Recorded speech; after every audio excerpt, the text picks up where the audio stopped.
he wholly belongs to that contradiction-riddled Asia in which people use the subtlest forms of torture on you after extremely sweet diplomatic formalities.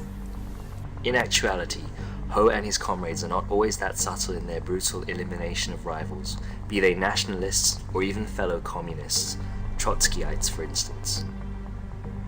The names of those murdered by Ho's comrades in the early days of the August Revolution could be said to be a roster of some of the most brilliant minds of the time. This order of September 5, 1945 was followed by many acts of persecution by the communists and in cooperation with the French. One of the most vicious things the communists did was to assassinate the young man who was the leader of the Wahao religion. Now, this didn't take place until 1947, but this young man, his name was Wen Fushou. He had a mystical religious experience in the Mekong Delta in the late 1930s, and he formed a kind of special Buddhist religion, which was also a nationalist. It had a nationalist flavor because a good Vietnamese, according to Wen Fushou, must repay the debt of the ancestors in the mountains of the rivers of Vietnam. And in 1945-46, Wen Fushou had a following in South Vietnam of maybe 2 million people, it's been estimated.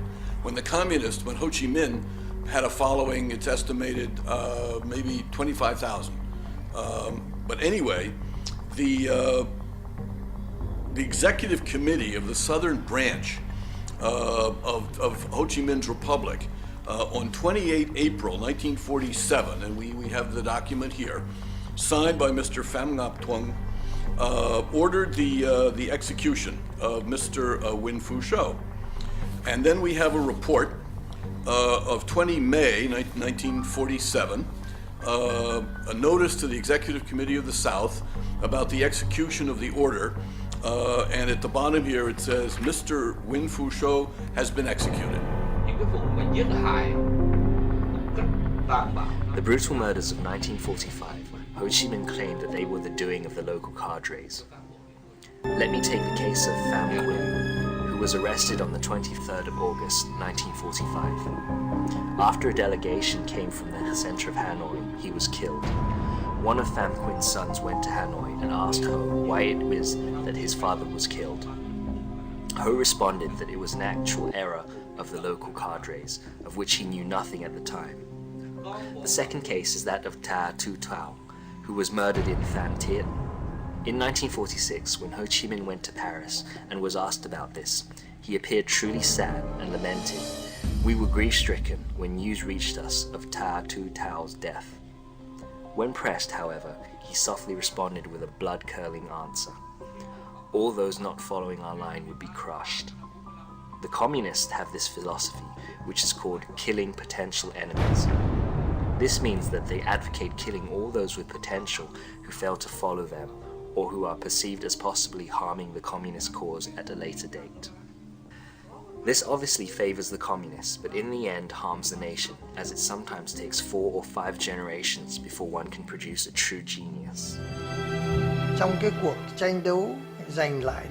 In the resistance war against the French for independence, all political parties in Vietnam and all elements in society, everyone wanted to take part, but the communists wanted to keep the monopoly of power, so that was why they sought to eliminate all those who thought differently from them. Thousands were murdered, and I myself can cite the names of many of my friends, like Dang Vu Chu, Quang Zhong, Dang Van Nguyen, Dang Van But. We should not wonder whether it was Ho Chi Minh or the CPV that should bear the responsibility for all those assassinations, because there was no doubt who was at the head of the Communist Party at the time, and that their policy was to eliminate all of their nationalist rivals.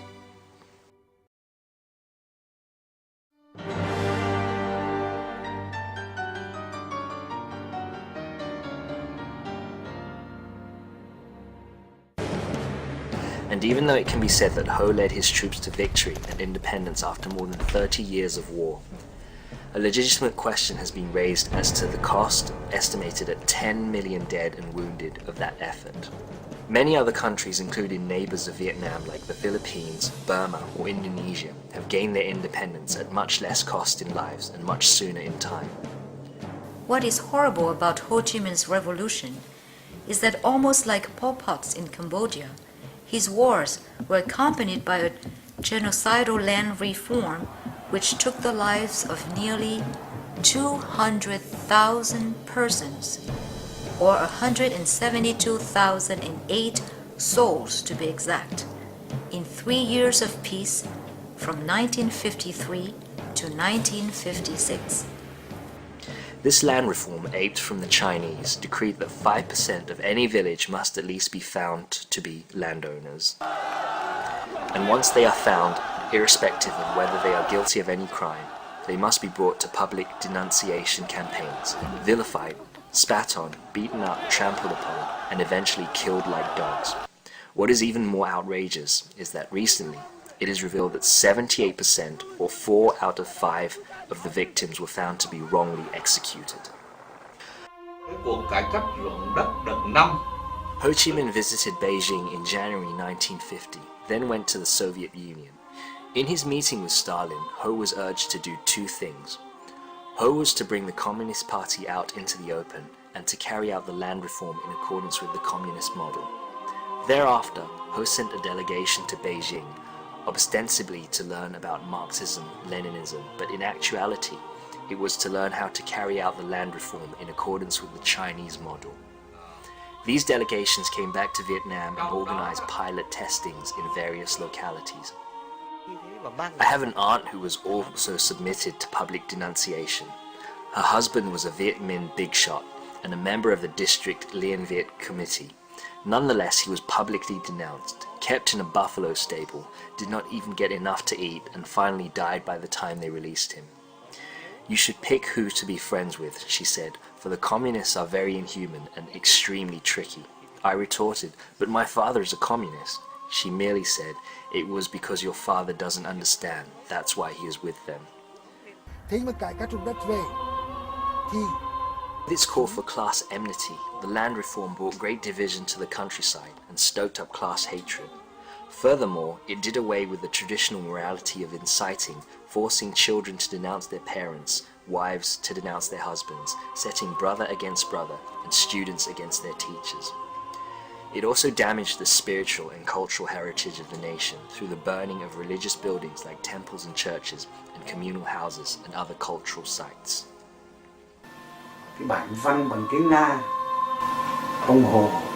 The evidence is there in Ho's letters to Stalin dated October 30th, 1952, when he was in Moscow asking for the latter's approval.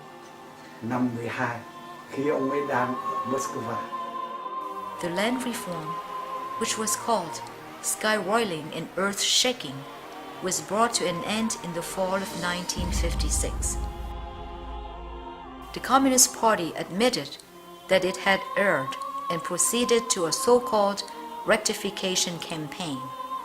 But in reality, Zheng Jing, who headed this unprecedented bloodletting, argued that this was a victory for the peasant farmers. And in a letter dated 18 of August 1956, Ho himself stressed, "The successful completion of the land reform is a great victory."